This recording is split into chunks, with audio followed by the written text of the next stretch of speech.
श्री सुखदेव जी कहते हैं, परीक्षित, पर्व का दिन आने पर बड़ा भयंकर अंधड़ चलने लगा। धूल की वर्षा होने लगी और चारों ओर से पीप की दुर्गंध आने लगी। इसके बाद यज्ञशाला में बलवल दानव ने मलमूत्र आदि अपवित्र वस्तुओं की वर्षा की। तदंतर हाथ में त्रिशूल लिए वह स्वयं दिखाई पड़ा। उसका डील डॉल बहुत बड़ा था। ऐसा जान पड़ता था मानो ढेर का ढेर कालीस इकट्ठा कर लिया गया हो। उसकी चोटी और दाढ़ी मूछें तपे हुए तांबे के समान लाल लाल थी। बड़ी बड़ी दाढ़ों और भौहों के कारण उसका मुंह बड़ा भयावना लगता था। उसे देखकर भगवान बलराम जी ने शत्रु की सेना की कुंद करने वाले मूसल और दैत्यों को चीर फाड़ डालने वाला हल का स्मरण किया। उनके स्मरण करते ही वे दोनों शस्त्र तुरंत वहां आ पहुंचे और बलराम जी ने आकाश में विचरण करने वाले बलव दैत्य को अपने हल के अगले भाग से खींचकर उस ब्रह्माद्रोही के सिर पर बड़े क्रोध से एक मूसल कसकर जमाया, जिससे उसका ललाट फट गया और वह खून उगलता तथा आर्तव स्वर से चिल्लाता हुआ धरती पर गिर पड़ा। ठीक वैसे ही जैसे वज्र की चोट खाकर गेरू आदि से लाल हुआ कोई पहाड़ गिर पड़ा हो। नैमिषारण्यवासी महाभाग्यवान मुनियों ने बलराम जी की स्तुति की, उन्हें कभी न व्यर्थ होने वाले आशीर्वाद दिए और जैसे देवता लोग देवराज इंद्र का अभिषेक करते हैं वैसे ही उनका अभिषेक किया। इसके बाद ऋषियों ने बलराम जी को दिव्य अस्त्र और आभूषण दिए तथा एक ऐसी वैजंती माला भी दी जो सौंदर्य का आश्रय एवं कभी न मुरझाने वाले कमल के पुष्पों से युक्त थी। तदंतर नैमिषारण्यवासी ऋषियों ने विदा होकर उनके आज्ञानुसार बलराम जी ब्राह्मण के साथ कौशिकी नदी के तट पर आए। वहां स्नान करके वे उस सरोवर पर गए जहां से सरयू नदी निकलती है। वहां से सरयू के किनारे किनारे चलने लगे। फिर उसे छोड़कर प्रयाग आए और वहां स्नान और देवता ऋषि एवं पितरों का तर्पण करके वहां से पुल्हाश्रम गए। वहां से गंडकी, गोमती और बिपाशा नदियों में स्नान करके वे सोन नदी के तट पर गए, वहां स्नान किया। इसके बाद गया में जाकर पितरों का वसुदेव जी के आज्ञानुसार पूजन यपन किया। फिर गंगा सागर संगम पर गए, वहां भी स्नान आदि तीर्थ कृत्यों से निवृत्त होकर महेंद्र पर्वत पर गए। वहां परशुराम जी का दर्शन और अभिवादन किया।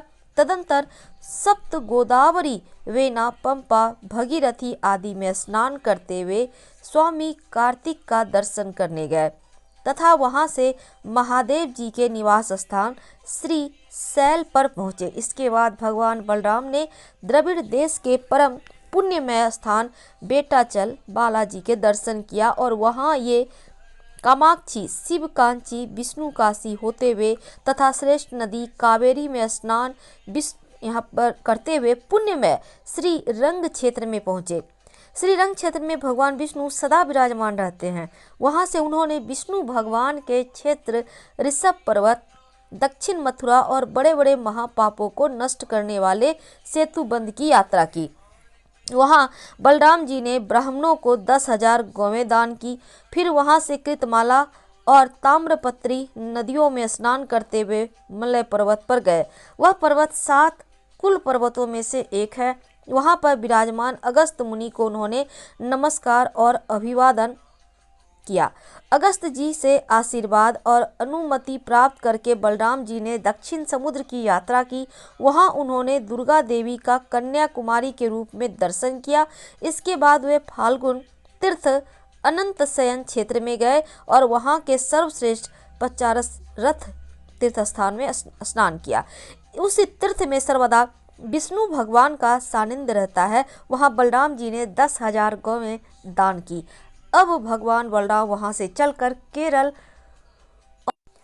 त्रिगर्त देशों में होकर भगवान शंकर के क्षेत्र गोकर्ण तीर्थ में आ गए। वहां सदा सर्वदा भगवान शंकर विराजमान रहते हैं। वहां से जल से घिरे हुए द्वीप में निवास करने वाले आयादी देवी का दर्शन करने गए और फिर उस द्वीप से चलकर सुरपारक क्षेत्र की यात्रा की। इसके बाद तापी, पयोस्नी और निर्विंध्या नदियों में स्नान करके दंडकारण्य आए। वहां होकर वे नर्मदा जी के तट पर गए। परीक्षित, इस पवित्र नदी के तट पर ही महिष्मतीपुरी है। वहां मनु तीर्थ में स्नान करके वे फिर प्रभास क्षेत्र में चले गए। वहीं उन्होंने ब्राह्मणों से सुना कि कौरव और पांडवों के युद्ध में अधिकांश क्षत्रियों का संहार हो गया। उन्होंने ऐसा अनुभव किया अब पृथ्वी बहुत सा भार उतर गया हो। जिस दिन रणभूमि से भीमसेन और दुर्योधन गदा युद्ध कर रहे थे, उसी दिन बलराम जी उन्हें रोकने के लिए कुरुक्षेत्र जा पहुंचे। महाराजा युधिष्ठिर, नकुल, सहदेव, भगवान श्री कृष्ण और अर्जुन बलराम जी को देखकर प्रणाम किए तथा चुप हो रहे वे डरते हुए मन ही मन सोचने लगे कि न जाने क्या कहने के लिए यहाँ पधारे हैं। उस समय भीमसेन और दुर्योधन दोनों ही गदा हाथ में लेकर एक दूसरे को जीतने के लिए क्रोध से भर भर कर भांति भांति के पैंतरे बदल रहे थे। उन्हें देखकर बलराम जी ने कहा, राजा दुर्योधन और भीमसेन, तुम दोनों वीर हो, दोनों में बल पौरुष भी समान है। मैं ऐसा समझता हूँ कि भीमसेन में बल अधिक है और दुर्योधन ने गदा युद्ध में शिक्षा अधिक पाई है। इसीलिए तुम लोगों के जैसे समान बलशालियों में किसी एक की जय या पराजय नहीं होती दिखती। अतः तुम लोग व्यर्थ का युद्ध मत करो, अब बंद करो। परीक्षित, बलराम जी की बात दोनों के लिए हितकर थी, परंतु उन दोनों का बैर भाव इतना दृढ़ हो गया था कि उन्होंने बलराम जी की बात न मानी। वे एक दूसरे की कटुवाणी और दुर्व्यवहारों का स्मरण करके उन्मत्त से हो रहे थे। भगवान बलराम जी ने निश्चय किया कि इनका प्रारब्ध ऐसा ही है, इसलिए उसके संबंध में विशेष आग्रह न करके वे द्वारका लौट गए। द्वारका में उग्रसेन आदि गुरुजनों तथा अन्य संबंधियों ने बड़े प्रेम से आगे आकर उनका स्वागत किया।